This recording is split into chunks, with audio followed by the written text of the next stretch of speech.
Okay चलो guys ने live streaming audio video check करो. Let's start guys.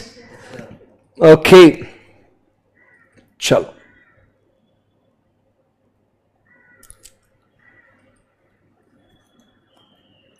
चलो. Hi guys, good afternoon. चलो तो कल हम लोग ने एक बहुत ही मस्त और बढ़िया सा टॉपिक हम लोग ने फिनिश किया. वो कौन सा था? डिटर्मिनेशन ऑफ नेशनल इनकम, जिसमें का फर्स्ट यूनिट हमने खत्म किया. आज हम लोग नेशनल इनकम का सेकंड जो है केनेजियन थ्योरी बराबर of determination of national income, इसके बारे में हम लोग आज बातचीत करेंगे. बहुत मस्त और सिंपल सा ये टॉपिक है. इसके अंदर हम सब जानते हैं कि जॉन मेनार्ड केन्स, इन्होंने 1930 में डिप्रेशन आया था तो बहुत लोग परेशान थे कि अब इस डिप्रेशन से उभरे कैसे, इससे बाहर कैसे निकले. बहुत सारे इकोनॉमिस्ट ने कोशिश करी बट वो रीजंस नहीं दे पाए कुछ. फिर 1936 में बराबर केन्स भैया ने अपना मस्त एकदम थियरी दिया, 3 बातें बोली और उसके बाद उसने रीजंस के बारे में यहां पे अपने को जो डिटेल्स है वो दिए हैं. तो इस पूरे चैप्टर में हम लोग क्या करने वाले, यही बातें अपने को सीखनी है. काफी इजी है. और इस चैप्टर में जो मेन 3 बातें जो है वो कौन सी है?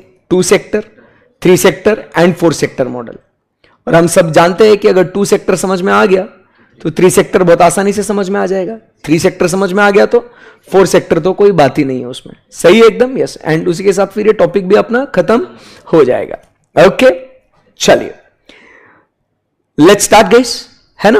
ओके सो हम लोग क्या देख रहे हैं यहां पे, जो बेसिक अभी हमने बात करी कि ये सब अपने को एमसीक्यू के लिए ध्यान में रखने वाली चीजें हैं. तो आप सबने इसके ऊपर फोकस करना है.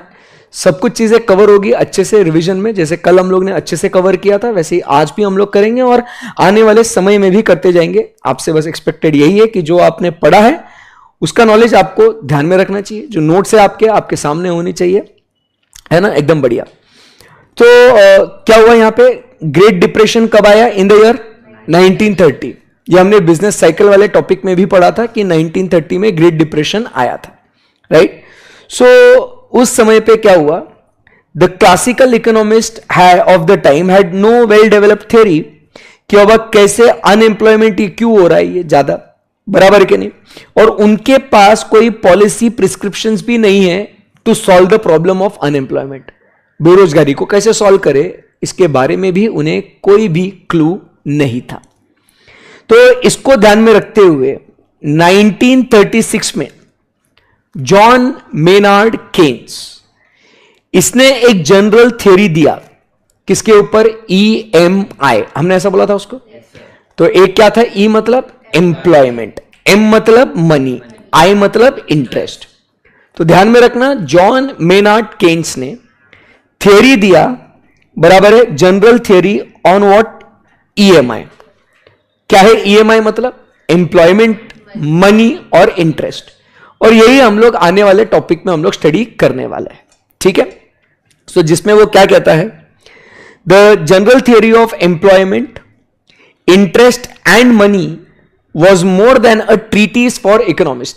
ट्रीटीज मतलब क्या भाई? उनके लिए ये ट्रीट थी, उनके लिए ये मतलब क्या बोलते हैं, जैसे अपन बोलते हैं बच्चों को चॉकलेट देना, बच्चे खुश हो जाते हैं, तो वैसे ये ट्रीटीज था. ये मतलब इनके लिए ये जो थ्योरी है, मतलब भाई साहब हा क्या थ्योरी दिया है मेनार्ड केन्स ने, जॉन मेनार्ड केन्स ने. अमेजिंग. तो उसने उसमें 3 बातें जो यहां पे लिखी है वो कौन सी है? The relation of consumption to income. Consumption और इनकम के बीच में क्या रिलेशनशिप है? हम सब जानते हैं इनकम बढ़ता है तो कंजम्पशन भी बढ़ता है. And the multiplier which explains how the shocks to aggregate demand can be amplified and leads to larger shift in the output. तो हम लोग जो money multiplier, investment multiplier, credit multiplier, ऐसे हमने बहुत सारे मल्टीप्लायर्स देखे थे हमने. तो वो आने वाले इस टॉपिक में हम लोग डिस्कस करेंगे, ठीक है. देखो ये जो चैप्टर नंबर 6 काफी इंपॉर्टेंट है, इसको काफी आराम से डिटेल में पढ़ेंगे, ठीक है. बाकी के आगे के जो यूनिट्स है वो तो बहुत छोटे छोटे हैं अगले अगले चैप्टर्स के, तो इधर ही अपना फोकस है. तो पहले कंजम्पशन टू इनकम का रिश्ता क्या होगा? जितना ज्यादा आप इनकम अर्न करोगे उतना ज्यादा आपका कंजम्पशन होगा. तो वो कंजम्पशन टू इनकम और उसका मल्टीप्लायर, इसमें क्या रिलेशनशिप है वो फर्स्ट हम लोग सीखेंगे। सेकंड फिर हम लोग बात करते हैं about what, liquidity preference. Liquidity preference मतलब कितना लिक्विड कैश आप आपके पास रखना चाहोगे, because that also influences the demand, the number of transactions etcetera. So this gave the demand for money, which explains how the monetary policy can affect the interest rates and aggregate demand. जैसे हम लोग liquidity preference की बात करते हैं, आपको भी papa mummy ने 500 रुपए अगर देके भेजा है आपको, तो आप 500 रुपए आप पूरे के पूरे जेब में नहीं रखते. घर पे आप आपके 400 रुपए रखते हो, 100 रुपए आप आपके जेब में रखते हो, क्योंकि आपको पता है आप आपके ऊपर कंट्रोल नहीं है. जब जेब में 500 रुपए होंगे तो आप क्या कर लोगे, पूरा 500 रुपए खर्चा कर दोगे आप. करेक्ट है ना एकदम. इसीलिए तो that is the second point, liquidity preference. Third point अपन बात करते हैं, the importance of expectation in affecting consumption and investment. Consumption and investment मतलब क्या, आपकी टोटल इनकम है वाई. टोटल इनकम क्या है, वाई. उसमें से आपको कितना कंज्यूम करना है और कितना आपको इन्वेस्ट करना है, यह आपको सोचना है. क्योंकि y is equal to C plus I, ऐसा हमने पढ़ा हुआ है. अभी मैं बोल सकता हूं ये सब बातें. y is equal to C plus I, तो उसमें का आपका कंजम्पशन कितना होना चाहिए और इन्वेस्टमेंट कितना होना चाहिए, यह आपने सोचना है. क्लियर एकदम. Yes sir. And the idea that shifts in expectation are major factor behind shifts in the demand and output. तो ईएमआई की जब बात हो रही है तो उसमें तीन बातें कौन सी उसने कही, कंजम्पशन और इनकम का क्या रिलेशनशिप है, उसके बाद वो जो आपकी इनकम है उसमें कितना लिक्विडिटी प्रेफरेंस आपका है, वो सेकेंड पॉइंट है. और तीसरा, we have to decide between what, कितना कंज्यूम करे और कितना इन्वेस्ट करे. तो ये तीन बातें आपको पता है, क्योंकि ये तीन बातें देखो इधर मैंने ऑलरेडी लिखा हुआ है. ये किसके लिए इंपॉर्टेंट है, ये एमसीक्यू के लिए बहुत इंपॉर्टेंट है. ठीक है, तो यहां से आगे बढ़ सकते हैं. This theory of income determination is divided into three models. कौन से तीन मॉडल्स है, 2 सेक्टर, 3 सेक्टर, 4 सेक्टर. 2 सेक्टर में कौन कौन रहेगा, household and business. Simple, there is only what, household and business. 3 sector में हाउस होल्ड और बिजनेस के साथ साथ we introduce what, government sector. And 4 sector में हाउस होल्ड तो है, बिजनेस तो है, गवर्नमेंट भी है, बट इसी के साथ साथ और कौन ऐड हो गया, फॉरेन सेक्टर. तो अपने को ध्यान में रखना है कि 2 सेक्टर अगर समझ में आ जाता है तो 3 सेक्टर, 4 सेक्टर आराम से समझ में आएगा, बस वो उसके अलग अलग वेरिएशंस होंगे. ठीक है. Yes sir. So let us start with the topic. Important points, concepts के ऊपर फुल फोकस करेंगे. उसमें से आपको अगर कुछ भी डाउट, डिफिकल्टी, क्वेरी अगर है तो you have to make sure you ask, even the ones who are watching in the live streaming. चलो, सो अभी इधर क्या बोल रहे हैं यहां पे, circular flow of what, 2 sector model. जो मैं बोल रहा हूं उसके ऊपर ध्यान अच्छे से देना. देखो भाई, 2 सेक्टर में कौन कौन है, सिर्फ हाउस होल्ड है और एक बिजनेस है. ये दोनों ही आपस में क्या करेंगे, ये जो भी काम काज होगा इनके बीच में ही होगा. इस 2 सेक्टर में आपको ध्यान में रखना है, सिंस गवर्नमेंट नहीं है तो यहां पे आपको कोई टैक्स नहीं लगेगा. देखो, टैक्स हम लोग किसको देते हैं, गवर्नमेंट को देते हैं. तो यहां पे 2 सेक्टर में सिर्फ कौन कौन है, बिजनेस है और हाउस होल्ड है. गवर्नमेंट है क्या, नहीं. तो मतलब टैक्स नहीं लगेगा. तो जितना तुम अर्न कर रहे हो उतना ही तुम डिस्पोज कर रहे हो. मतलब जितना इनकम अर्न किया उतना पूरा तू डिस्पोज कर सकता है ना भाई. समझा क्या बात को. क्योंकि जब 3 सेक्टर में आएगा तो वो तेरे गवर्नमेंट आएगा, गवर्नमेंट तेरे से टैक्स लेगा. तो 2 सेक्टर में ध्यान में रखना, तेरे को टैक्स नहीं लग रहा है, इसीलिए जितना भी तू अर्न कर रहा है वो उतना तू पूरा डिस्पोज कर सकता है. कल हमने बात करी थी ना personal income and personal disposable income की. तो हमने पर्सनल इनकम में से जब इनकम टैक्स और नॉन टैक्स पेमेंट्स जब ये माइनस करा था, तब हमने क्या बोला कि sir it is a disposable income. आज क्या बोल रहे हैं कि भाई जितना आप अर्न कर रहे हो वो उतना पूरा का पूरा आप क्या कर सकते हो, डिस्पोज कर सकते हो. Because in 2 sector there is no government, so no government there is no tax. समझ में आया आपको. Yes sir, very good. अभी टू सेक्टर में एक बात हमारे, ये सब शॉर्ट नोट्स आपको चाहिए तो ये डिस्कशन के दौरान आप ये मेन पॉइंट्स आप लिख सकते हो कि क्लास में क्या क्या डिस्कशन हुआ करके, कि okay two sector no tax because no government, ये आपको अभी काम करना है, ठीक है ना। ये मैं कुछ नहीं, अभी मैं सिर्फ एक्सप्लेन करूंगा इसको। अभी उसके बाद बात हो रही है circular flow in the two sector economy, कि बाबा कैसे मूवमेंट्स होगा, इसके बारे में हम लोग बातचीत करेंगे, ठीक है। अभी ध्यान से देखना, दो टाइप की चीजें होती है। एक हम लोग क्या बोलते हैं, रियल फ्लोस, एंड सेकंड अपन बात कर रहे हैं about what, money flows. Money flow और रियल फ्लो में अंतर क्या है? रियल फ्लो की जब हम लोग बात करें तो हम लोग वो प्रोडक्ट्स, गुड्स एंड सर्विसेज की बात करते हैं, समझा गया बात को। एंड मनी फ्लोस की जब बात करते हैं तो वो पैसा कैसे घूमता है उसकी बात कर रहे हैं, क्लियर एकदम। तो when we talk about the real flows, तो रियल फ्लो में क्या होगा आप समझिए, फर्म्स जो है, ये फर्म्स दिख रहा है आपको इधर, ये फर्म्स हाउस होल्ड को क्या देंगे, गुड्स एंड सर्विसेज देंगे। ये बना किसके लिए रहे हैं, ये हाउस होल्ड के लिए बना रहे हैं, ये दो लोग ही तो है। तो फर्म्स क्या करेंगे, गुड्स एंड सर्विसेज बनाएंगे। मैं फर्म हूं, आप हाउस होल्ड हो, मैंने गुड्स एंड सर्विसेज बनाए, मैंने इकोनॉमिक्स पढ़ा रहा हूं, किसको, हाउस होल्ड को। अपन टू सेक्टर है अपना मॉडल, गवर्नमेंट नहीं है यहां पे बीच में। और इसके बाद तुम क्या करोगे, तुम मुझे इनपुट दोगे, तुम मेरे लिए काम करोगे, मैं तुम्हें पढ़ाऊंगा, तुम मेरे लिए काम करोगे, तुम मुझे खून दो, मैं तुम्हें आजादी दूंगा, समझा गया बात को। ऐसा टू सेक्टर मॉडल है। So I will as a business, I will do what, I will provide you goods and services, but आप लोग मेरे लिए काम करोगे, you will provide me with the inputs, समझा। मैं आपको दूंगा आउटपुट, आप मुझे दोगे इनपुट, मैं आपको दूंगा, आप मुझे दोगे इनपुट, समझा क्या। ये हो गया कौन सा फ्लो, रियल फ्लो। अब पैसे की बात करते हैं। अब मनी फ्लोस की बात अगर करें तो मनी फ्लो में क्या होता है, यहां पे household will give money to the firm, मैंने आपको गुड्स एंड सर्विसेज प्रोवाइड करा ना, उसके बदले में आपने मुझे क्या देना है, पैसा देना है, which is called as what, your consumption expenditure. ये तुम्हारा खर्चा है जो मुझे मिल रहा है, और तुम मेरे लिए काम कर रहे हो, तो मैं आपको क्या करूंगा, पेमेंट्स करूंगा, वेजेस, इंटरेस्ट, रेंट, बराबर, ये आपकी हो जाएगी क्या, इनकम, समझा।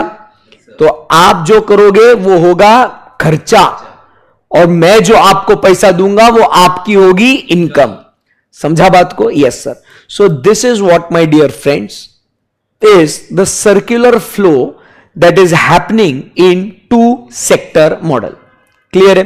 तो यहां पे माय डियर फ्रेंड्स हमने क्या क्या सीखा टू सेक्टर में अभी।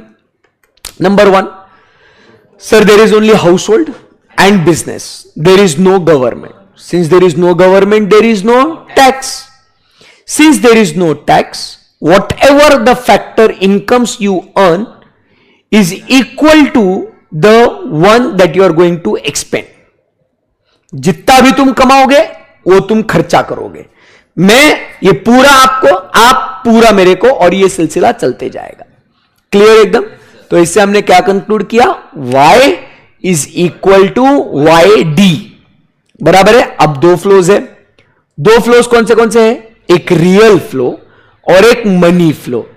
रियल फ्लो में ध्यान में रखना, there will be exchange of input and output, business will give output, household will give input, and money flow में household will do expenditure, बराबर है कि नहीं, business will give income, that is the factor payments, clear एकदम। Yes sir, very good. तो यहां पे factor payments जो मैं कर रहा हूं is equal to the household income, हमने सब कहा ना, y is equal to Y D, मैंने जो खर्चा किया वो पूरा आपकी इनकम, आपकी इनकम आप खर्चा मेरी इनकम, ये सिलसिला चलते जाएगा ना। तो ये पॉइंट बहुत इंपॉर्टेंट है, समझा क्या बात को, क्या इंपॉर्टेंट है, ये वाला पॉइंट, ठीक है। तो क्या लिखा, factor payments is equal to household income, household income is equal to household expenditure, whatever household does the expenditure is the total receipt of the firm, and whatever I receive is equal to the value of output. समझा गया बात को? ये पूरा पूरा output मेरे को मिल जाएगा। Are we good? बोलो हाँ या ना? Yes sir. इधर एक बच्चा विवेक जो है वो बोल रहा है example Dubai. No, Dubai is also now taxing people. पहले था कुछ सालों पहले कि दुबई में टैक्स नहीं लगता था, बट अब दुबई में भी बेटा टैक्स लगता है। ठीक है, ओके। सो क्या यहां पे आपको समझ में आ गया दोस्तों? तो जितना मैंने आपको पेमेंट किया उतना आपका इनकम, जितना आपकी इनकम उतना आप करोगे एक्सपेंडिचर, जितना आप करोगे एक्सपेंडिचर उतना मेरे को टोटल रिसीट। समझा? और जितना मैं रिसीव करूंगा will be the value of output. क्या ये समझ में आया? Yes sir, very good. तो before we go ahead let us look to the basic concepts. ठीक है ना? ये चैप्टर में यही सारी बातें बहुत इंपॉर्टेंट है, यही सारी बातें बहुत इंपॉर्टेंट है। ठीक है, ओके। सो क्या हम लोग आगे बढ़ सकते हैं? तो हम लोग कहां हैं बच्चों? 2 सेक्टर में है ना अभी? किधर बात कर रहे हैं अपन? 2 सेक्टर में। ओके, चलो लेट्स गो अहेड। तो अब बात करेंगे 2 सेक्टर में एग्रीगेट डिमांड फंक्शन की, एडी। टोटल डिमांड कितना होगा? तो डिमांड जैसे हमने कहा कि जितनी इनकम होगी उतनी आपकी डिमांड होगी, बराबर है कि नहीं? और आपकी इनकम होगी तो आप उसमें डिमांड 2 चीजों की करोगे, y is equal to C plus I and y is equal to C plus S also. ऐसा भी हमने पढ़ा है। तो यहां पे आपकी टोटल डिमांड क्या होगी? एक तो आप जो कंज्यूम करोगे चीजें वो, और जो आप कंज्यूम नहीं करोगे वो आप क्या करोगे? इन्वेस्टमेंट करोगे। समझा क्या बात को? सो यहां पे point number 1, AD is equal to C plus I. क्या ये जमा के मेरे भाई? एवरीवन? Yes sir. तो यहां पे आपका जो एग्रीगेट डिमांड होगा या आपका जो एक्सपेंडिचर होगा, इसमें 2 कंपोनेंट्स होंगे। वो 2 कंपोनेंट्स कौन से होंगे बच्चों? Consumption and investment. So formula number 1, AD is equal to C plus I, consumption expenditure plus investment expenditure. Total expenditure is also equal to consumption expenditure plus investment expenditure. Clear है? आगे बढ़ते हैं। Keynes बोलता है यहां पे हम लोग जो ये आय है ना, इस आय को हम लोग रखेंगे एज व्हाट? कांस्टेंट। इस आय को हम लोग रखेंगे क्या? कांस्टेंट। मतलब irrespective of your income, Keynes बोलता है सिंप्लिसिटी के लिए हम इन्वेस्टमेंट एक्सपेंडिचर को रखेंगे क्या? कांस्टेंट। यहां तक कोई डिफिकल्टी? एकदम सिंपल है। फिर से AD is equal to C plus I, बराबर है। I is investment, C is consumption, जिसमें I we will assume it to be constant. कौन बोला ये? हां, बोलना मत, हर्षद सर ने बोला, केन्स ने बोला, मेरी थ्योरी नहीं है ये। आगे बढ़ते हैं नेक्स्ट। उसके बाद अब बात करते हैं अबाउट कंजम्पशन फंक्शन। कंजम्पशन ये सी वाला है, ये यहां पे आया, दिख रहा है आपको? तो अभी AD is equal to what? Step by step formula को ब्रेक करना है अपने को। AD is equal to C plus I, जिसमें आई इज कांस्टेंट। तो अभी अपने को फोकस करना है किसके ऊपर? सी। तो C is the consumption function. ठीक है, ओके। नाउ वो क्या कहता है? Your consumption function is dependent upon what? Your income. तो C is equal to the function of Y. जितना ज्यादा आपका इनकम उतना ज्यादा आपका कंजम्पशन, जितना कम आपका इनकम उतना कम आपका कंजम्पशन। डायरेक्ट रिलेशनशिप और indirect? Direct. Therefore it is C is equal to F of Y and not 1 upon F of Y. 1 upon होता तो वो इनवर्स होता ना। तो ये कैसा रिलेशनशिप है ये दोस्तों? ये डायरेक्ट है। बोलो हाँ या ना? क्लियर है एकदम? Yes sir. आगे बढ़ सकते हैं? यस। अभी यहां पे क्या कहता है? This C is equal to F of Y में यहां पे इस सी को और हमने क्या करा है, और इसको ब्रेक किया है, ठीक है, और इसको ब्रेक किया है। अभी c is equal to F of Y को हमने उसको रिराइट किया है as c is equal to a plus B Y. अब इसका मतलब क्या है, देखो इसके अंदर बेटा ये वाला जो पॉइंट है a, what is this a? This a stands for autonomous consumption. मतलब क्या है, तुम्हारी इनकम हो या ना हो, कम हो ज्यादा हो, एक ए जो है वो बेसिक आप कंजम्पशन करेंगे, मतलब करेंगे इररिस्पेक्टिव ऑफ योर इनकम। इंसान को खाना तो खाना पड़ेगा ना भाई, बराबर के नहीं, मेडिसिन तो लेना पड़ेगा कि नहीं। तो वो कहता है दैट ए वाला जो एक्सपेंडिचर है इज ऑटोनॉमस। तुम्हारी इनकम जीरो होगी तो तुम उधारी लेके वो खर्चा करोगे, तुमको एक करना ही है, इसको बोलते हैं क्या, ऑटोनॉमस कंजम्पशन। फिर उसके बाद there is what we say is B Y. B Y मतलब ए जो तुम्हारा मिनिमम कंजम्पशन होना है वो हो गया, उसके बाद बी जो है वो क्या है, ये आपके इनकम के ऊपर डिपेंड करेगा। समझा गया?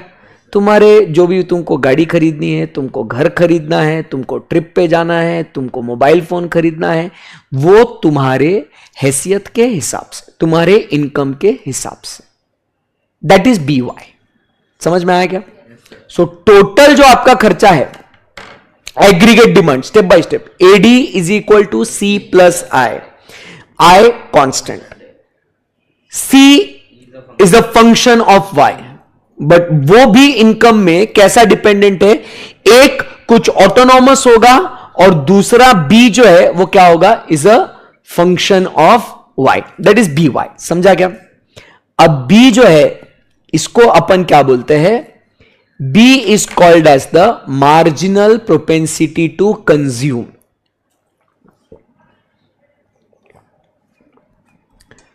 B is what, MPC, marginal propensity to consume, जिसका मतलब क्या होता है, अगर आपकी 1 रुपए से इनकम बढ़ जाएगी तो आप कितना कंजम्पशन बढ़ाओगे, that is change in C upon change in Y, delta C upon delta Y is equal to what, your marginal propensity to consume, that is B.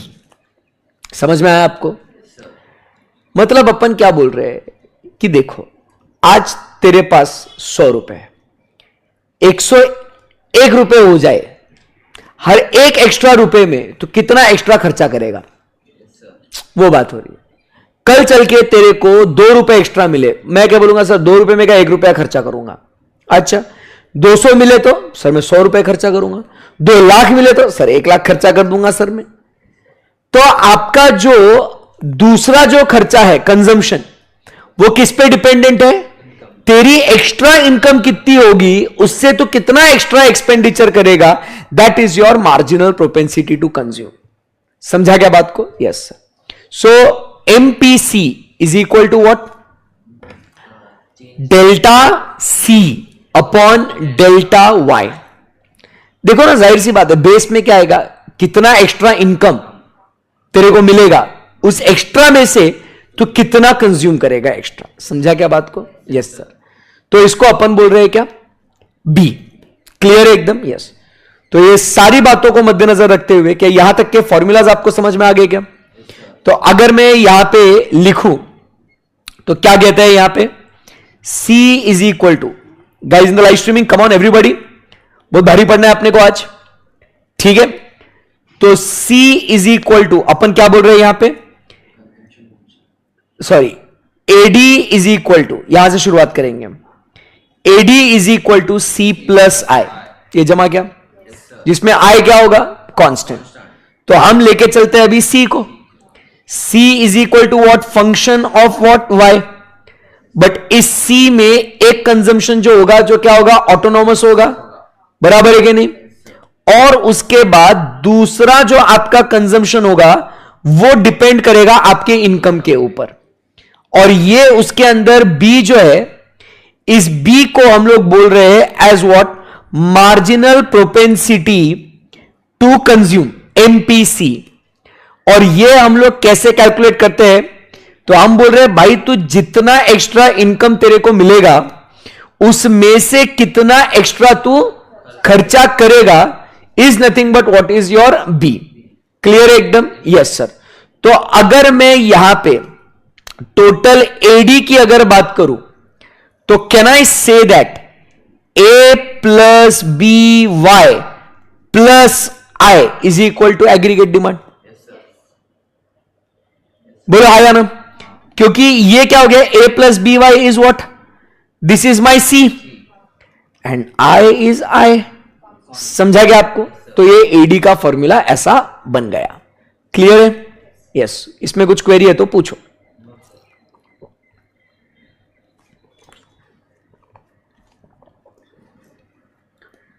बोलो हाँ या ना? Yes sir. अभी वो क्या बोलता है, ये जो B है वो कहता है B जो है वो 0 और 1 के बीच में रहेगा। ये सारे पॉइंट्स MCQ के लिए बहुत इंपॉर्टेंट है हम, और हम लोग वही सारी बातें रिवीजन में कवर कर रहे हैं। वो क्या बोल रहा है, ये B will be in between 0 and 1। कोई बता सकता है क्यों? केन्स बोल रहा है कि B will be in between 0 and 1। चलो इन द लाइव स्ट्रीमिंग आप लोग बताओ, waiting for your answer guys, come on.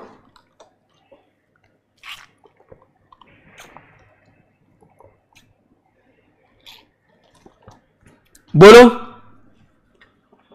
नहीं पता? भूल गए? बहुत अच्छा। देखो भाई वो क्या कहता है, जितना तुमको एक्स्ट्रा इनकम मिलेगा ना उसमें से वो केन्स बोलता है कि डेफिनेटली आप कुछ ना कुछ तो खर्चा करोगे। ऐसा कभी नहीं होगा कि एक्स्ट्रा इनकम मिल रही है तो उस एक्स्ट्रा इनकम में से आप कुछ खर्चा नहीं करोगे। You will spend, but on the other hand Keynes is also saying that you will not spend it 100%। समझा क्या बात को? तो your B will be in between 0 and 1, but it will not be 0 और इट विल नॉट बी 1। आप बिल्कुल भी खर्चा नहीं करोगे या आप पूरा खर्चा कर दोगे, ऐसा नहीं होगा। सिंपल एग्जांपल मैं देता हूं। आपकी इनकम जो है ना, आपको जो अभी जैसा आपको इनकम मिल रहा है वो मिल रहा है आपको, ठीक है, खुश हो आप उसमें। सैलरी जो आ रहा है वो आपका सब एकदम हैप्पी, हाँ एकदम हैप्पी। फिर क्या हो गया, आपको आपके बैंक अकाउंट में आपको इंटरेस्ट मिल गया, आपको 1000 रुपए इंटरेस्ट मिला। अब वो 1000 रुपए आपका इंटरेस्ट मिला तो आप क्या, वो इंटरेस्ट मिला, हाँ यार मेरे को इंटरेस्ट मिला है, हैप्पी है ना? उसमें का पैसा खर्चा करेगा क्या? क्या नहीं नहीं, इंटरेस्ट में खर्चा नहीं करेगा, अरे ये तो खर्चा करेगा मैं, बट पूरा करेगा क्या? नहीं। तो it will be between what, 0 and 1, but will not be 0 और विल नॉट बी 1। ऐसा केन्स ने अज्यूम किया है। समझा बात को? तो हमेशा ध्यान में रखना, B जो आपका मार्जिनल प्रोपेंसिटी टू कंज्यूम है, it will always be between 0 and 1। ये MCQ में आपको आ सकता है। क्लियर है एकदम? Yes sir. Shall we proceed from here guys? Very good. So अब यहां से आगे बढ़ते हैं। Next we talk about is APC। What is APC? Average propensity to consume. On an average आप कितना पैसा खर्चा करते हो? तेरा टोटल इनकम कितना है? सर मेरा टोटल इनकम है 5 लाख रुपए। उसमें से कितना खर्चा करता हूं? सर उसमें से मैं ना 2.5 लाख रुपए खर्चा करता हूं। मतलब ऑन एन एवरेज तो कितना खर्चा करता है? सर मैं 50% खर्चा करता हूं। MPC और APC में अंतर क्या है? MPC में कितना एक्स्ट्रा मिला, उस एक्स्ट्रा में से कितना खर्चा किया, उसको क्या बोल रहे हैं अपन? MPC। हाँ, और APC क्या है? टोटल जितना इनकम है उसमें से तू टोटल कितना खर्चा कर रहा है। समझा गया बात को? तो APC is equal to total consumption divided by total income, that is C upon Y। But B which is equal to MPC is equal to change in consumption divided by change in Y. क्या ये आपको समझ में आया? बोलो आया ना? Yes sir, very good. इधर तक कुछ क्वेरी है तो प्लीज पूछो, नहीं तो फिर अपन आगे बढ़ेंगे। फिर ये डायग्राम समझाता हूं आपको।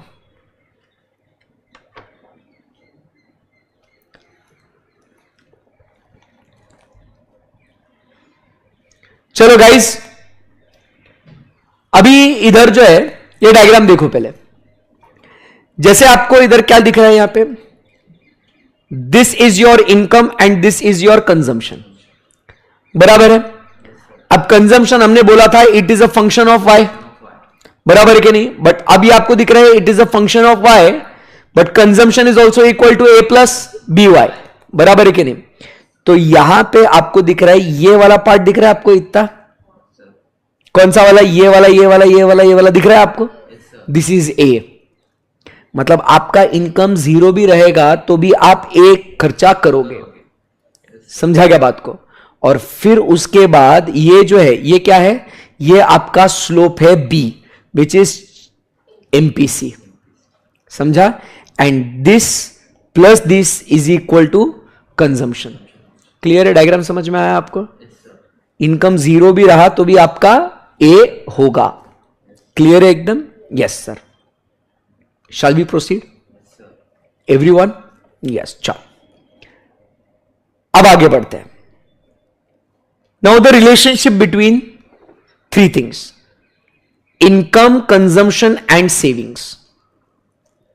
काफी आसान है ये भी। ये रिश्ता क्या कहलाता है between income, consumption and saving? हमने कल क्या बोला? कल क्या, आज ही बोला। हमने क्या बोला? Consumption is equal to what? Function of Y.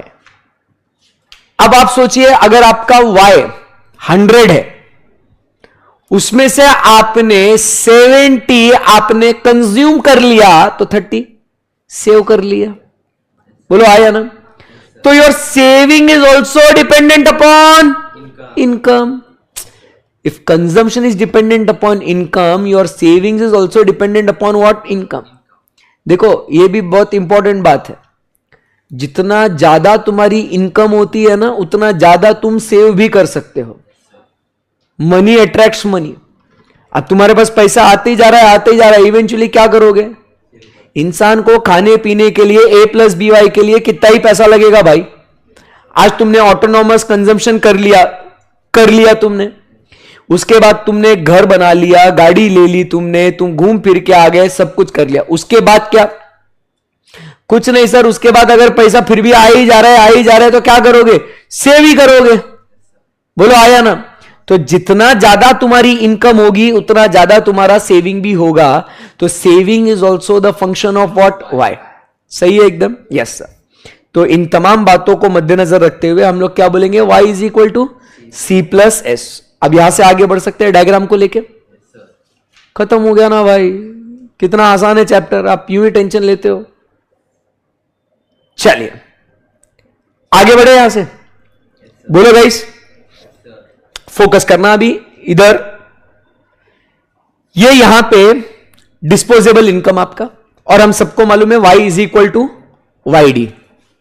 बोलो हाय या ना? y is equal to Y D. अभी ये यहां पे क्या होता है कि आप अगर देखोगे, ये वाला लाइन आपको दिख रहा है टोटल इनकम, ठीक है? 45 डिग्री एंगल पे बना है। अब यहां से आप फोकस करेंगे, इधर आपको दिख रहा है this is what? A. And ये यहां से लाइन गए, ये क्या है? सी। और ये तो पता है ना आपको, C is equal to A plus B Y. बोलो आया ना? बोलो यस और नो? अब इस वाले जोन में क्या होता है? देखो आपकी इनकम है नहीं, जीरो इधर आपकी इनकम, बट फिर भी आप क्या कर रहे हो? खर्चा कर रहे हो। मतलब आपका क्या हो रहा है? डिससेविंग। आप सेव नहीं कर पा रहे हो। क्यों? अरे भैया लोगों से कर्जा करके हमने खर्चा किया है, बचाए क्या? जब हमारे पास इनकम ही नहीं तो बचाए क्या? बराबर के नहीं? तो ये ज्यादा आपका डिससेविंग हो रहा है। बट मान लो ग्रेजुअली आपकी इनकम थोड़ी बढ़ गई और आपकी इनकम इधर आ गई, बट आपका खर्चा तो इतना हो गया ना। बोलो आया ना। बट आपकी डिस सेविंग क्या हो गई, कंपेरेटिवली कम हो गई, यहां पे और कम हो गई, यहां पे कम हो गई, और यहां पे आप पहुंच गए क्या, इक्विलिब्रियम पॉइंट पे। मतलब आप जितना कमा रहे हो उतना ही आपका खर्चा हो रहा है।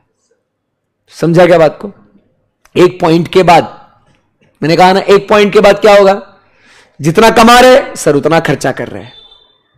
एक पॉइंट के बाद आप मुझे बताओ, अब आपके सारे, मतलब आपके पास गाड़ी हो गई, घर हो गया, मोबाइल फोन हो गया, बराबर है, कपड़े हो गए, जूते हो गए, चप्पल हो गए, सब कुछ हो गया। आप बोलते ना वो लोग, भाई अब मैं सेटल हो गया हूं, बस हो गया, नहीं बस कोई नहीं बोलता है। लोग बोलते ना भाई अब तेरा तो सब सेटल्ड है, मतलब अब तेरे पास सब कुछ है ना। अब उसके बाद भी अब जब इनकम आ रही है, नो डाउट हम लोग कंजम्पशन करेंगे, बराबर के नहीं, नो डाउट हम लोग क्या करेंगे, कंजम्पशन करेंगे। सॉरी, इधर इधर एरो होना चाहिए, नो डाउट हम लोग कंजम्पशन करेंगे, बट जितना हम लोग कंज्यूम कर रहे हैं उससे ज्यादा तो भैया पैसा आ रहा है मेरे पास।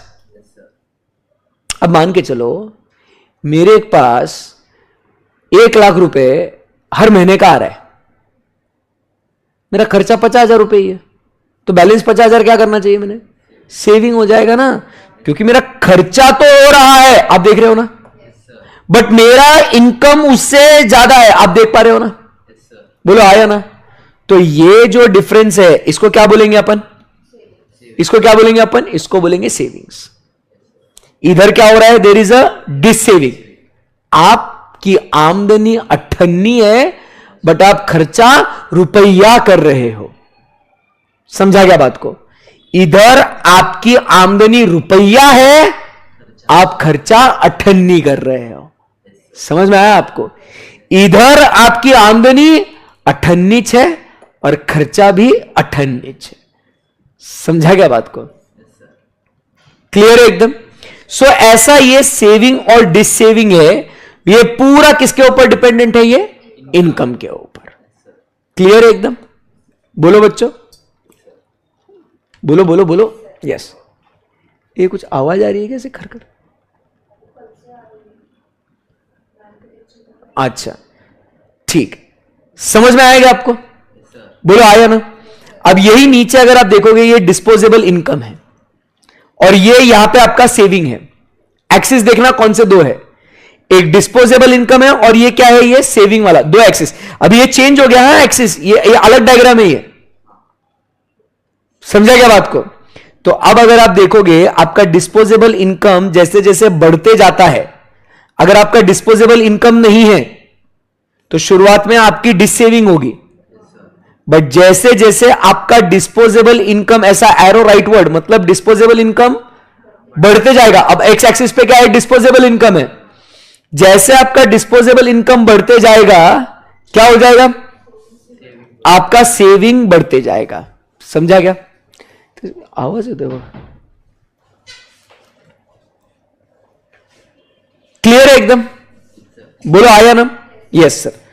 तो क्या ये बातें आपको पूरी पूरी अच्छे से समझ में आ गई, डायग्राम भी समझ में आ गया? और देखो ये जो है ना, केन्स ने 1936 में ये कहानी दी थी। मैंने आपको रेगुलर क्लास में भी बोला था, ये 1936 में कहानी थी। अभी के टाइम में आपको ये सब बातें नेचुरली समझ में आ रही है कि देखो इंसान की कुछ जरूरतें होती है, उसके पास पैसा हो या ना हो उसे वो जरूरतें पूरी करनी है। अगर इंसान को भूख लग रही है तो वो उधारी लेके वो क्या करेगा, वो खाएगा पिएगा, बट उस समय पे वो कुछ भी सेविंग नहीं करेगा।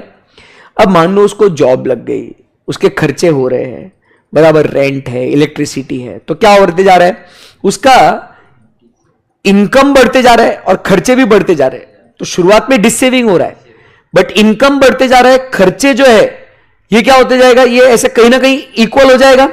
तो जितना खर्चा कर रहा है उतना ही क्या हो रहा है, इनकम हो रहा है। बट फिर उस पॉइंट के बाद क्या हो जाएगा, इनकम तो साफ बढ़ते जा रहा है, खर्चा उतना प्रोपोर्शन में नहीं बढ़ता है। समझा गया बात को? तो इसीलिए फिर क्या हो जाएगा, he will save more and more money.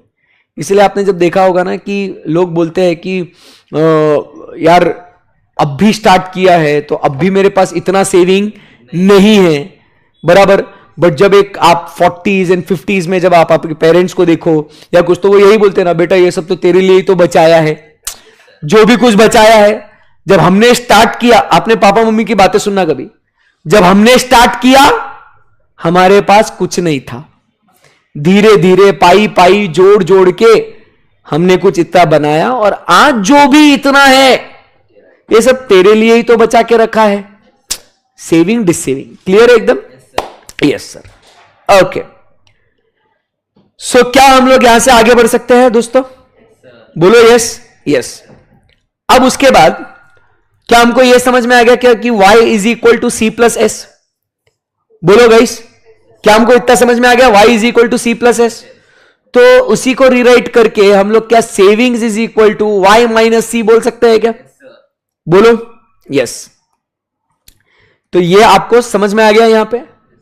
Anyone, any query, any difficulty guys in the live streaming? Guys concept पे फोकस करना, ठीक है? ओके, अभी ध्यान से सुनना एक इंपॉर्टेंट पॉइंट। जैसे अब अपने को पता चल गया ना saving is equal to Y minus C, बोलो आया ना? तो अब यहां पे आपको और एक फॉर्मूला ये आता है, वो क्या है? MPS, savings is equal to 1 minus C, बोलो आया ना? तो यहां पे MPS is equal to how much you are able to save divided by the extra income that you are earning. समझा क्या बात को? तो extra saving divided by extra income बराबर, which is also known as what बेटा? 1 minus B. अब पूछो ऐसा क्यों 1 माइनस बी? क्योंकि sir y is equal to 1 ना 100%, बराबर है कि नहीं? तो अब तुम सोचो अगर y is equal to C plus क्या बोल रहे हैं अपन? s, जिसमें का c आपका अगर b है, बराबर के नहीं, और ये आपका 100% इनकम है और s है, तो मुझे बताओ s will be equal to what? 100 minus b ना। 100 के जगह हम लोग बस क्या बोल रहे हैं यहां पे? 1। समझा गया बात को? तो जितना आपने कंज्यूम नहीं किया, balancing figure will be what? Your savings. समझा? तो एमपीएस का फॉर्मूला क्या है? एक तो delta S upon delta Y, और simply put it is equal to 1 minus B. तो ध्यान में रखना, एग्जाम में कभी कभी क्या होगा, आपको यह चीज समझ में आनी चाहिए। ऐसा समझाता हूं आपको, MPC plus MPS is equal to 1। समझा बात को? एमपीसी अगर बी है तो B plus MPS is equal to 1, therefore MPS is equal to 1 minus B. समझा क्या बात को? तो ये आपको बात ध्यान में रखनी है। क्लियर है एकदम? बोलो आया ना? Yes, okay. खूबच कमी झाला आवाज। चलो, सो क्या हम लोग यहां से आगे बढ़ सकते हैं? यस। सो ये देखो इधर लिखा है MPC plus MPS is equal to what? 1। ठीक है? यस। अब वापस से ये क्या बोल रहा है देखो, MPS will also be in between what? 0 and 1। बोलो आया ना? क्यों सर? क्योंकि ना हम लोग पूरा खर्चा कर रहे हैं, ना पूरा हम लोग सेव कर रहे हैं। तो सेम जैसा एमपीएस के एमपीसी के लिए बोला, वैसे ही एमपीएस के लिए रहेगा। Got it? गॉट इट, ठीक। Now average propensity to save क्या हो जाएगा बताओ? Total saving divided by total income, बराबर है। वापस से APS plus APC is equal to 1, sorry equal to 1 मतलब it equal to total income. बोलो आया ना? Yes sir. तो अभी तक हमने इसमें क्या क्या सीखा भाई? हमने सीखा यहां पे कि consumption plus saving is equal to Y. बोलो यस और नो? Yes sir. फिर हमने देखा कि saving is also function of what? Y. Clear है एकदम? इसमें फिर हमने एमपीएस का फॉर्मूला देखा, which is change in savings divided by change in y, which is also equal to 1 minus b. Done. Clear है यहां तक? तो क्या हम यहां से आगे बढ़ सकते हैं? Aggregate supply is also equal to what? C plus S. जैसे हमने एडी क्या बोला था? C plus I. AD is equal to C plus I, याद है क्या शुरुआत में? AD is equal to C plus I. And यहां पे क्या होगा? सप्लाई, जितना तुम कंज्यूम करोगे प्लस सेव करोगे, that will be your supply. Your, देखो ध्यान से सुनना, your investment will be savings, your consumption will be consumption. बराबर एकदम। सो इधर से अपन क्या समझते हैं कि at equilibrium C plus I will be equal to C plus S, and therefore whatever your investment is will be equal to your savings. Got it? Yes, okay. क्या हम लोग यहां से आगे बढ़ सकते हैं क्या? बोलो हाँ या ना? Yes sir. अभी ये ऐसे इलिस्ट्रेशंस हम लोग ने सॉल्व किए थे। एक बार फिर से हम लोग इसको जरा अगर देखना चाहते हो क्या ये इलिस्ट्रेशन से एक बार? Guys in the live streaming जरा बोलो कुछ। ये हाइड किया है मैंने अभी जानबूझ के, ताकि आपको समझे।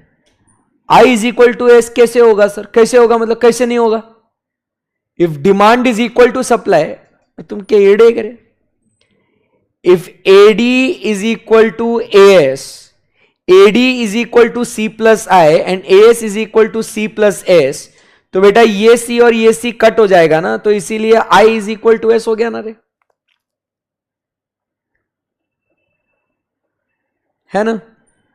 अब चलो इसको सॉल्व करना है क्या? देखो ये बहुत इजी है एकदम। ये what will be the value of APS, average propensity to save? Very easy basic question.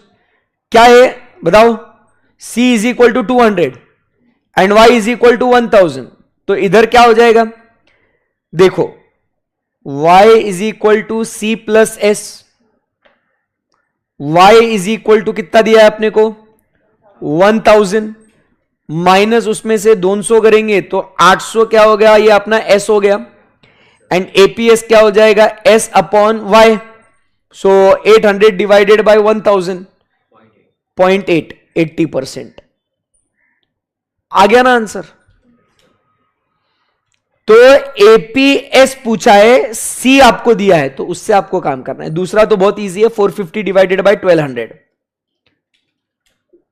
That is 37.5%। Done.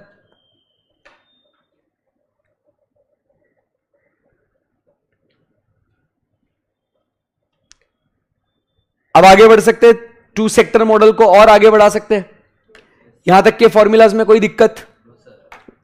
Confidence आ रहा है क्या guys in the live streaming?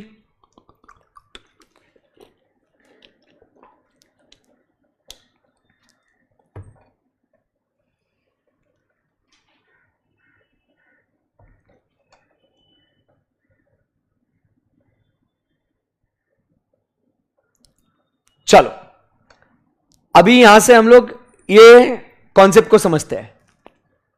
अभी ये डायग्राम जो है क्या है, इसके ऊपर थोड़ा स्टेप बाय स्टेप अभी सब चीजें इसके अंदर ऐड हो गई है, तो स्टेप बाय स्टेप आपको फोकस करने का है। बहुत इजी है, ठीक है? क्या है ये आपको दिख रहा है? ये 0 एक्स एक्सिस पे हम लोग को दिख रहा है अपना डिस्पोजेबल इनकम है, ठीक है? हमें पता है कि ये वाला जो लाइन है ये क्या है अपना? ये C plus S which is equal to aggregate supply is nothing but your total income. ये 45 डिग्री लाइन जो है ये क्या है? इनकम है अपना, ठीक है? अब ध्यान से सुनना, इसमें ये वाला जो ग्रीन में आपको दिख रहा है ये क्या है अपना? A, autonomous consumption. और यहां से क्या हो जाएगा? This is your B। तो ये वाला जो रेड लाइन है ये क्या है आपका? Total consumption which is C plus ABY, sorry C is equal to A plus BY। Clear है एकदम? तो रेड लाइन में कोई दिक्कत है इधर? नहीं। अभी अपने को एग्रीगेट डिमांड चाहिए, AD is equal to what, C plus I. तो अपने को आई ऐड करना पड़ेगा इसके अंदर, और आई हमने बोला था कांस्टेंट है करके, बोलो आया ना। तो हम यहां से और ऊपर गए, और अब ये ग्रीन वाला जो लाइन है ये क्या दिख रहा है आपको, C plus I is equal to AD, और ये C plus S is equal to A S is equal to Y, ये भी आपको दिख रहा है। अब इक्विलिब्रियम किधर हो रहा है, तो ये यहां पे व्हेन, हम सबको पता है when aggregate demand is equal to aggregate supply, we say that the economy is reached its equilibrium point. बोलो हाय ना, अरे बोलो भैया। सो जो ये लाइव स्ट्रीम में पूछ रहे सर ये एडीएस इक्वल कैसे ढोकले, वो इक्विलिब्रियम पॉइंट तो समझा रहा हूं मैं अभी आपको, रिवीजन चल रहा है, क्या कर रहे हैं आप लोग। सर वॉइस, सर आवाज तेज करो, क्या काय आहे सर, काय म्हणतात ते बघ, वॉइस लो राहू दे ना, तर जसं होतं तसं राहू दे, काय आहे ते।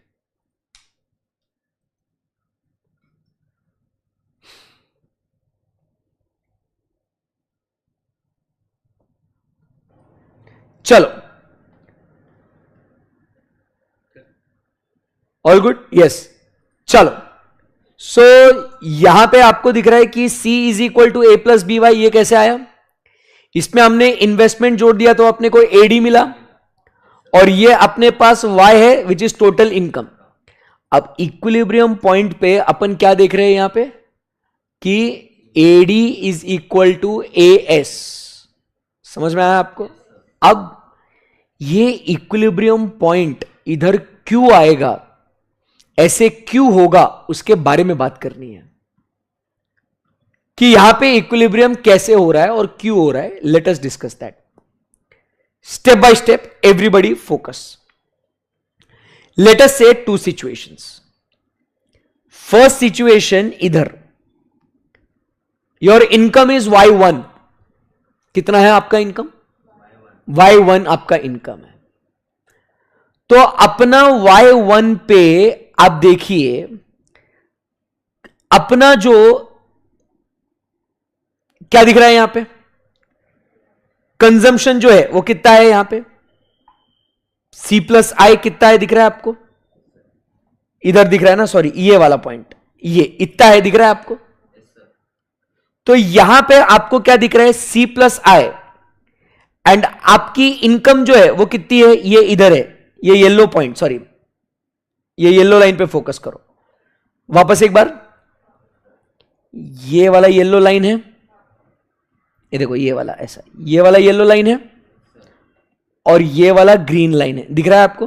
हाँ, अब थोड़ा कलाकारी करता हूं, तो अभी ध्यान से देखना, अपना इनकम अभी कितना है, ये इतना, सब लोग फोकस करेंगे guys in the live streaming.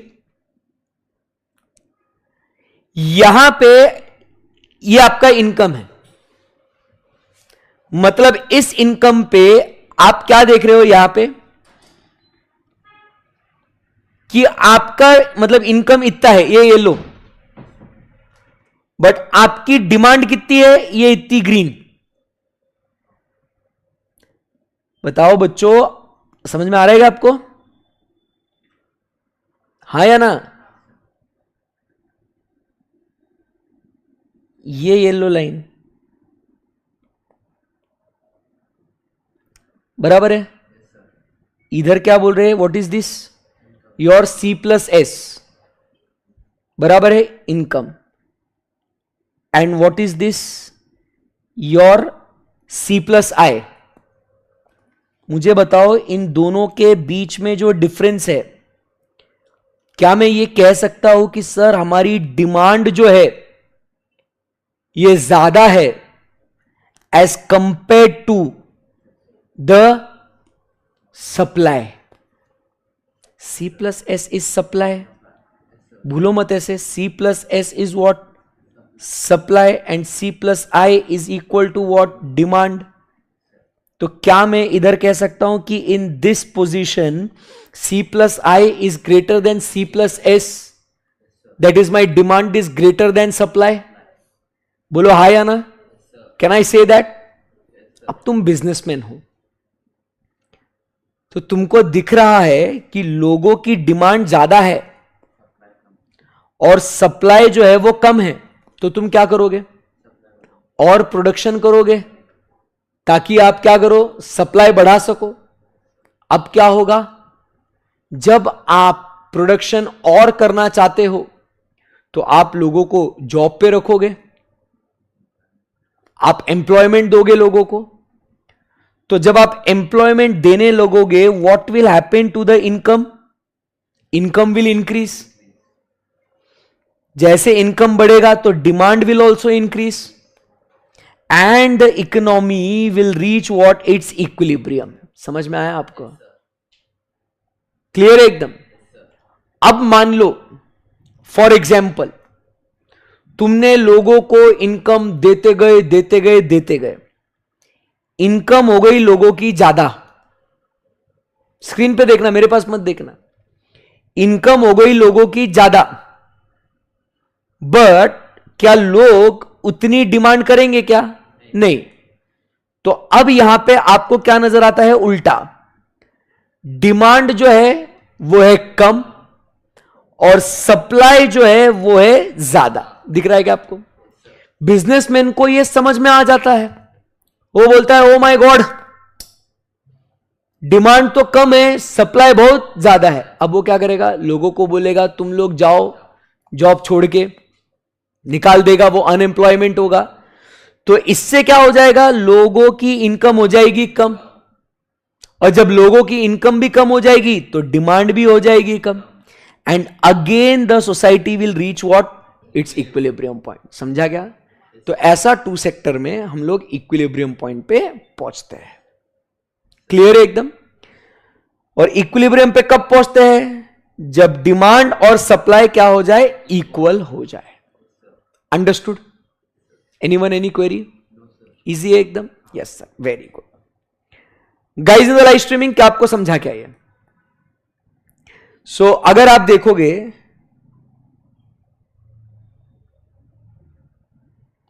ये वाला जो है ये कौन सा है? ये दिस इज सप्लाई, बराबर है।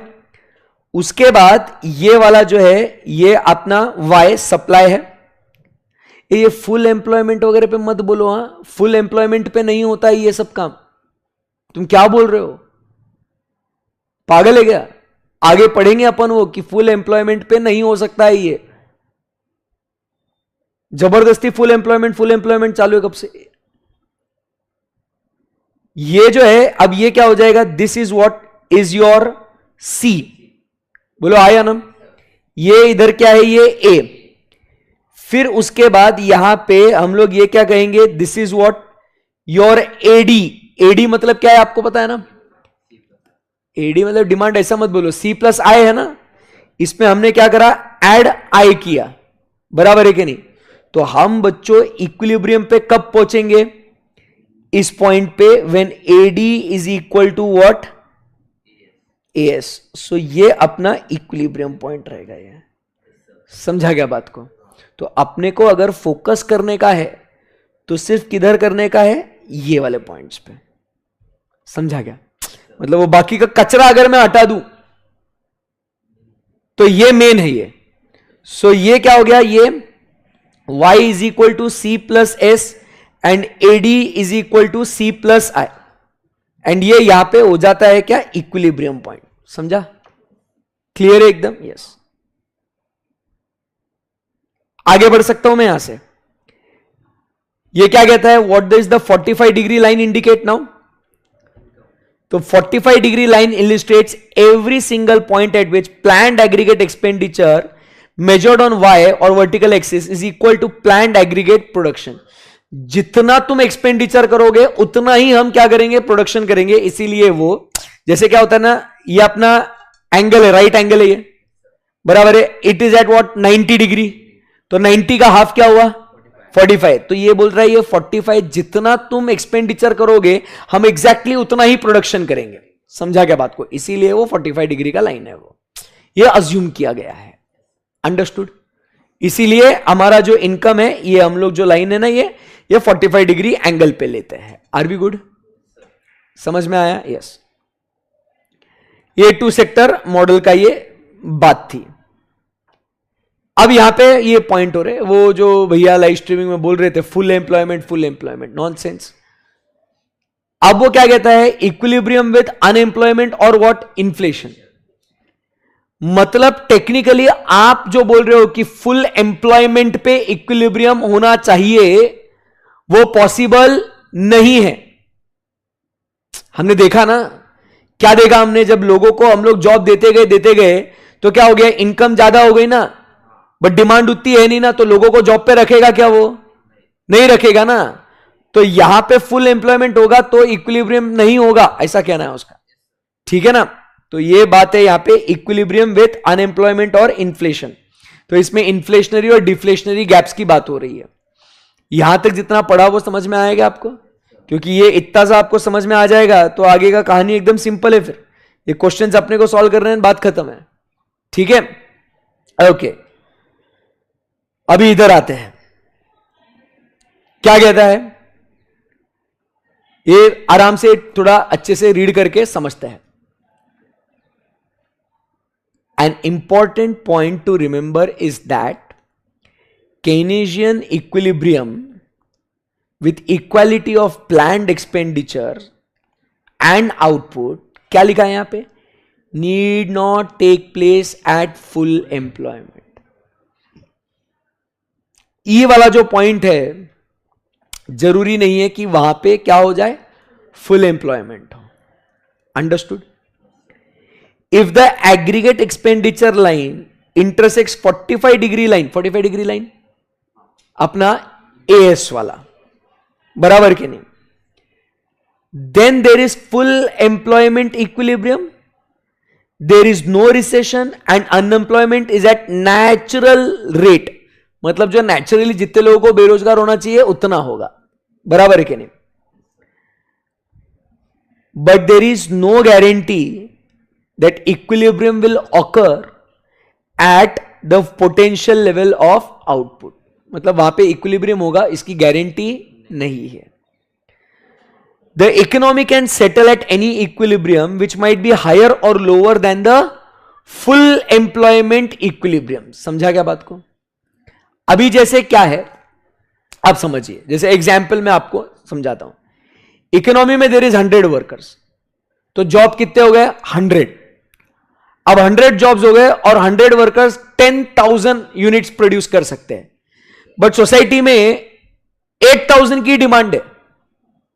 तो इक्विलिब्रियम के लिए क्या मैं 100 लोगों को जॉब पे रखेगा क्या, मैं नहीं, I will keep only what 80 people on job, तो 20 विल रिमेन व्हाट अनएम्प्लॉयड। समझा क्या बात को, क्लियर है एकदम, ऐसी बात हो रही है। If the aggregate demand is for an amount, line पढ़ना ही है, aggregate demand is for the, जो इधर है उनको हल्लू बोलने को बोल, बोला लेक्चर चालू है, दरवाजा खोल के, नहीं तो मेरे को यहाँ आना पड़ेगा। उनको बोलना वहां पे थोड़ा हल्लू बोलो करके।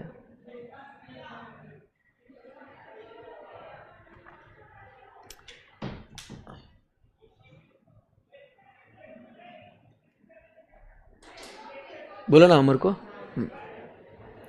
Okay, so if the aggregate demand is for an amount less than full employment level of output, then we say there is deficient demand. Deficient demand gives rise to what, deflationary gap or recessionary gap. Recessionary gap, also known as contractionary gap, arises in the Keynesian model of the macroeconomy when the equilibrium level of aggregate production achieved in the short run falls short of what could be produced at full employment। नहीं समझा ना, ज्यादा English हो गई थी। ये यही simple है एकदम। अगर इकोनॉमी में 100 वर्कर्स है, जॉब हम लोग 100 लोगों को देंगे, तो क्या हो जाएगा, 10,000 आउटपुट ये लोग बना सकते हैं। बट वो क्या कहता है, the aggregate demand right now बराबर is for the amount of output less than that the full employment level of output. Aggregate demand कितना है तुम्हारा, 8,000, which is less than the full employment level of output. Full employment level of output कितना है, 10,000, but तुम्हारा अभी का demand कितना है, 8,000। तो ये इसका मतलब क्या है? There is a deficient demand, demand उतनी नहीं है जितनी होनी चाहिए। तो इसका मतलब क्या होगा? वो बोलता है this gives to drives what deflationary और रिसेशनरी गैप। मतलब क्या है? अगर तुम 10,000 आउटपुट बना रहे हो बट डिमांड सिर्फ 8,000 का है, तो बताओ क्या होगा? महंगाई होगी या सस्ते में बिकेगा माल? सस्ते में बिकेगा ना। मार्केट में देखो सप्लाई ज्यादा है, डिमांड कम है, तो प्राइस क्या होगी? कम होगी ना। समझा गया बात को? तो वो उसके बारे में बात हो रहा है। So recessionary gap occurs when the business cycle contraction और रिसेशन हो रहा है। क्लियर है एकदम? अब उसका डायग्राम देखो क्या लिखा हुआ है यहां पे। एवरीबडी कॉन्सेंट्रेट, समझ में आ जाएगा आपको। वो क्या कहता है? OQ star is the full employment level of output. ये फुल एम्प्लॉयमेंट मतलब अपना 10,000 बराबर है कि नहीं? अब 10,000 पे अगर ये है तो अपना यहां पे डिमांड कितनी होनी चाहिए? टेक्निकली इतनी होनी चाहिए एफ पे। ये इधर होना चाहिए ना डिमांड। डिमांड किधर होनी चाहिए? एफ पे। और क्योंकि सप्लाई भी अपना उतना है, तब जाके अपन कहेंगे इक्विलिब्रियम है यहां पे। बराबर है कि नहीं? But if the aggregate demand is only what QG, इतना ही है। समझ रहा है बात को? तो क्या हो जाएगा? It represents that there is a deficient demand. तो ये जो गैप दिख रहा है आपको, ये this is a deflationary gap. ये वाला जो G है, ये अब भी एट प्रेजेंट इतनी डिमांड है, बट अगर फुल एम्प्लॉयमेंट अगर हम लोग कराए तो डिमांड F पे होनी चाहिए। तो अगर हम लोग इतने लोगों को काम पे रखे तो F आउटपुट होना चाहिए, बट अब भी मौजूदा आउटपुट कितना है? G बराबर। इससे क्या हो जाएगा? डिमांड क्या है? कम है, सप्लाई ज्यादा है। ये क्या करेगा? ये प्रोडक्शन कम कर देगा ना। ये लोगों को बोल देगा निकलो फुटो, तो क्या हो जाएगा? इनकम लोगों की कम हो जाएगी। समझा बात को? Firms will experience unplanned buildup of inventories of unsold goods and will respond by cutting the production, leading to decrease in output and the income until it reaches what? Point E. क्या हो जाएगा? Output भी कम हो जाएगा, लोगों की income भी कम हो जाएगी। बराबर है? और लोग किधर मिलेंगे? ई पे। अब बताओ क्या ई पे फुल एम्प्लॉयमेंट है क्या? नहीं, ऐसा बोल रहा है वो।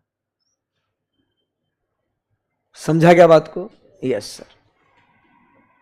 इन्फ्लेशनरी गैप उल्टा, डिफ्लेशनरी का इन्फ्लेशनरी। अभी क्या बोल रहे हैं यहां पे? 100 वर्कर्स है, जॉब 100 वर्कर्स को दे रहे हैं हम लोग, आउटपुट उन्होंने कितना बनाया? 10,000, बट एग्रीगेट डिमांड अपनी कितनी है? 12,000। तो हमने क्या करना चाहिए? और आउटपुट बनाना चाहिए या एग्जिस्टिंग लोगों को ज्यादा पैसा देके काम कराना चाहिए? बराबर है? बट अगर वो पॉसिबल नहीं हो रहा है तो अब इकोनॉमी में मान लो 100 वर्कर्स ही है, आउटपुट नहीं बढ़ा पा रहे, तो क्या हो जाएगा? फिर प्राइस बढ़ानी पड़ेगी तो आउटपुट कम हो जाएगा। इन्फ्लेशनरी गैप, महंगाई बढ़ेगी ना। अभी आपका सप्लाई कितना है? 10,000, डिमांड कितनी है? 12,000। तो आप क्या करो? फिर प्राइस बढ़ा दो। समझा बात को? लोगों का खर्चा बढ़ेगा। सो वो क्या कहता है? If the aggregate demand is for the amount of output greater than the full employment level of output. full employment level पे 10,000 है, बट डिमांड जो है वो कितनी है? 12,000 की है। तो this we say is a excess demand. समझा क्या बात को? तो यहां पे आप समझिए क्या हो रहा है। आपका एग्रीगेट डिमांड इतना है, बट 12,000 का डिमांड है, बट फुल एम्प्लॉयमेंट पे इतना हो रहा है demand. Excess demand gives rise to inflationary gap, which is the amount by which the aggregate demand exceeds the aggregate level of demand required to establish the full employment. This is a sort of gap that tends to occur in a business cycle where expansion and sets in motion forces that will cause what? Demand pull inflation. महंगाई बढ़ेगी ना, बराबर है। अब वो क्या कहता है? In figure we see that the economy will be fully employed at point F with OQ star. इधर क्या है OQ स्टार पे फुल एम्प्लॉयमेंट है, बराबर है कि नहीं, और full employment level of output, and suppose the aggregate demand is what, Q star जी। इतनी आपकी क्या है, प्रेजेंट डिमांड है ये। व्हाट इज दिस, ये प्रेजेंट डिमांड है, मतलब मौजूदा डिमांड 12,000 की है। लेट अस से which is how much, 12,000, but तुम एक्चुअल में बना कितने सकते हो, 10,000 फुल एम्प्लॉयमेंट पे। तो इससे क्या हो जाएगा, फिर क्या हो जाएगा, there is excess demand resulting in the inflationary gap of FG। ये दिख रहा है आपको, FG ये इन्फ्लेशनरी गैप है ये।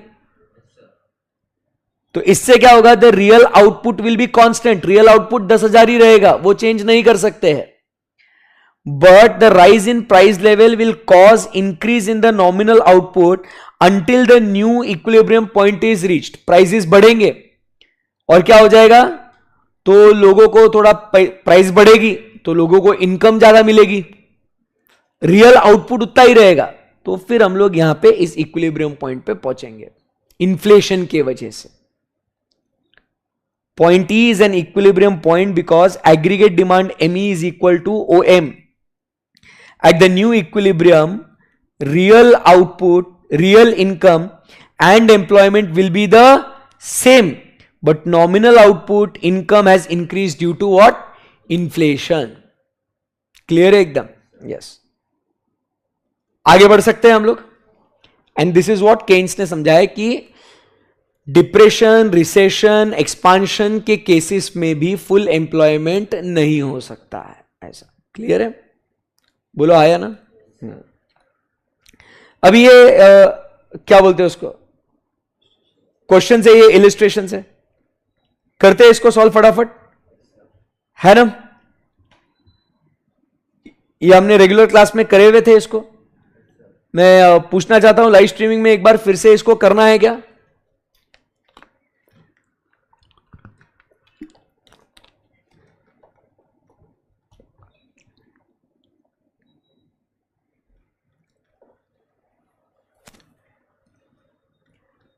ये हमने करे हुए सारे questions.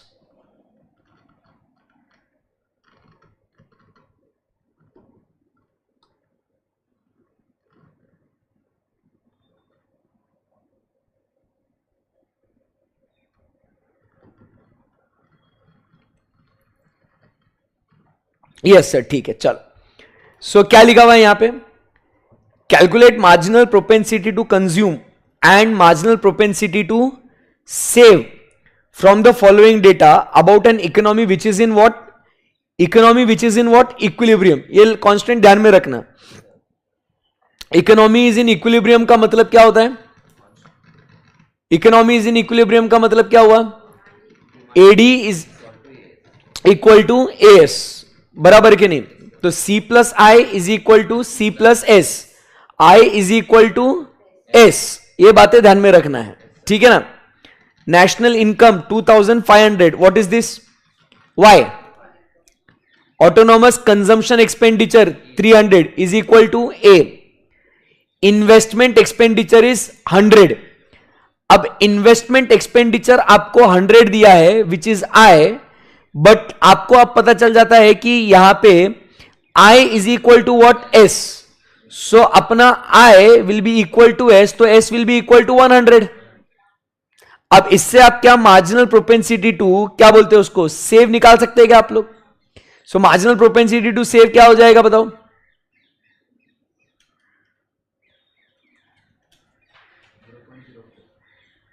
Marginal propensity to save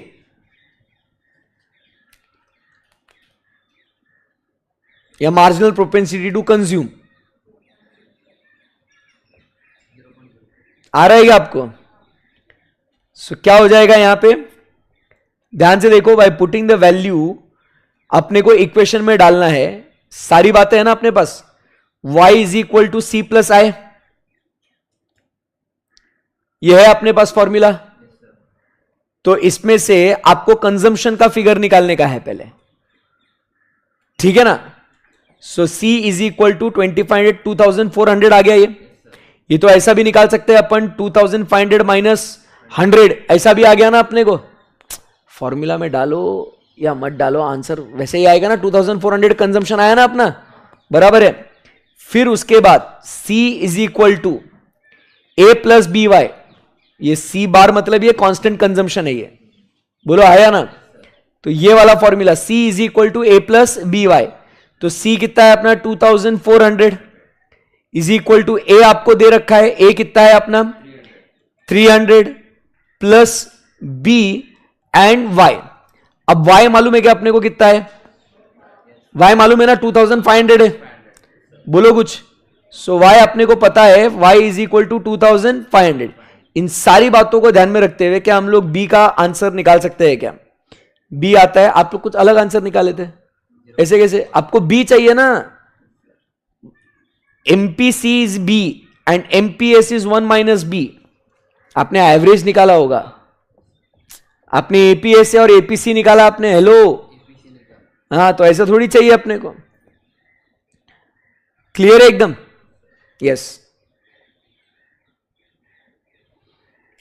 next क्या लिखा है यहां पे? An economy is in equilibrium, मतलब वापस वही सेम अपना। कैलकुलेट नेशनल इनकम, मतलब वाई कैलकुलेट करना है from the following. Autonomous consumption is what? A 100, MPS is 0.2, investment expenditure is what? 200। So इससे हम लोग क्या कर देंगे, डायरेक्ट ये वाला formula y is equal to C plus I, बराबर है, जिसमें C is equal to A plus B Y plus I, y is equal to 100 plus ये कैसा आया 0.8, तो आपको 1 माइनस बी इज 0.2, तो b कितना हो जाएगा बैलेंस 0.8। समझा गया बात को? प्लस i आपका दिया हुआ है 200, ऐसा आपका y आ जाएगा 1500। नहीं समझा?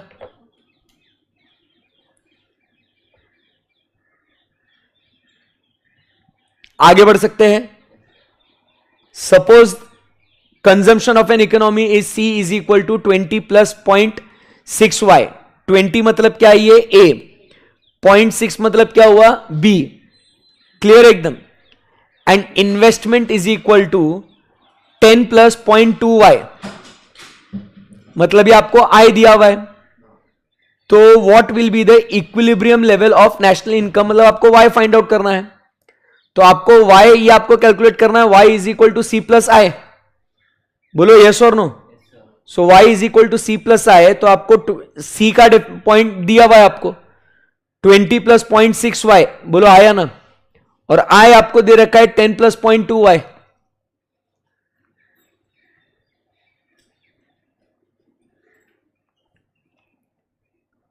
तो इसको सिंप्लीफाई करके y is equal to 20 plus 10 30 and 0.6 plus 0.2 that is 0.8y, तो आपका y आ जाता है 150।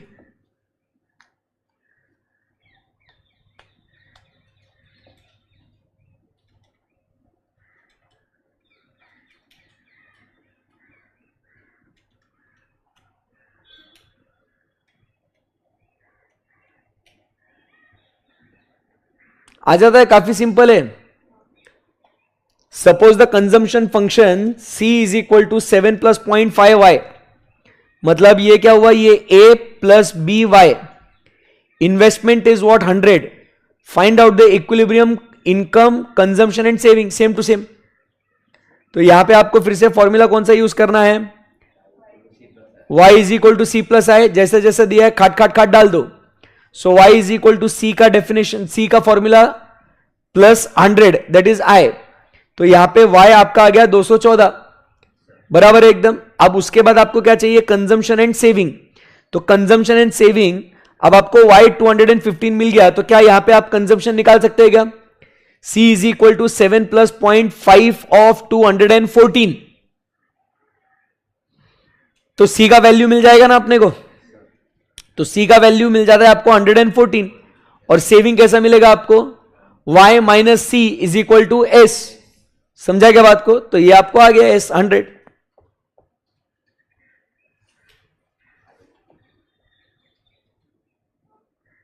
क्लियर है एकदम? ऐसे ही अब मैं चाहता हूं कि आप ये 6 7 ये जो है ना, ये आप, ये आ जाएगा आपको, ये कर लेते हैं इसको भी। If the consumption function is C is equal to 250 plus 0.8y, तो ये क्या हो गया, ये A हो गया, और ये क्या हो गया, ये B हो गया, ये I is equal to 300, find Y, C and S। ये देखो इसका सोल्यूशन सिंप्लीफाइड मैंने करके रखा है आपके लिए, 2750, फिर वापस C और S आपको निकालना है, उसी में सब्स्टिट्यूट कर करके। उन्होंने थोड़ा बहुत कॉम्प्लिकेटेड तरीके से सॉल्व किया है, ये मैंने आपको इसका अल्टरनेटिव जो है ये बहुत सिंपल आपको करके दिया है।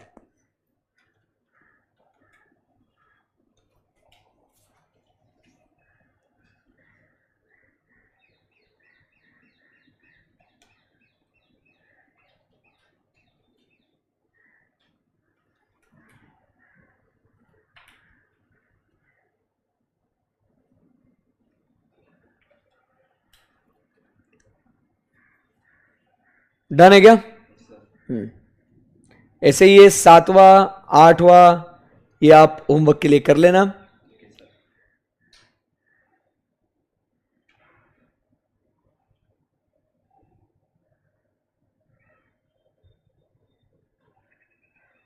ठीक है, सो कितना हो गया ये यूनिट अपना, आधा तो भी हुआ क्या? बस अभी इन्वेस्टमेंट मल्टीप्लायर और क्या है उसके अंदर,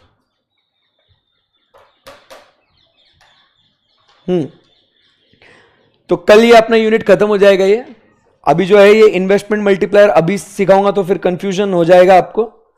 सो अपन क्या करेंगे, ये इन्वेस्टमेंट मल्टीप्लायर वाला जो कॉन्सेप्ट है ये हम लोग कल इसको डिस्कस करेंगे, ठीक है। और इन्वेस्टमेंट मल्टीप्लायर ये कॉन्सेप्ट आपको समझ जाएगा तो उसके बाद जो है अपना 2 सेक्टर खत्म हो जाएगा। Once 2 sector is over, 3 sector 4 sector तो बहुत फास्ट हो जाएगा। तो कल अपना ये यूनिट खत्म हो जाएगा।